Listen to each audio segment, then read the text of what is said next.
مجھ سے راضی تو ہے؟ اس فقر میں مجھ سے راضی ہے؟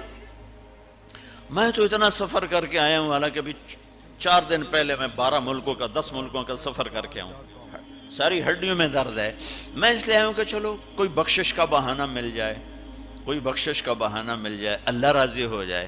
آپ سارے اس لیے حج پہ جا رہے ہو کہ اللہ راضی ہو جائے۔ جو سارے جہان سے کہتا ہے مجھے راضی کرو، وہ کہہ رہا ہے ابو بکر سے پوچھو مجھ سے راضی تو ہے؟ تو آپ نے کہا ابو بکر تیرا رب تجھے سلام بھی کہہ رہا ہے اور پوچھ رہا ہے کہ راضی ہو؟ تو ابو بکر کی چیخیں نکلی، میں اپنے رب سے راضی، میں اپنے رب سے راضی، میں اپنے رب سے راضی۔ میرے بھائیو بہنوں، زندگی ایسے گزار کے مرو کہ اللہ کو ملو تو اللہ خوش ہو کے مل رہا، ایسے نہ مرو کہ اللہ کی بارگاہ میں پیش کیے جا رہے ہوں مجرم بن کر، قیدی بن کر۔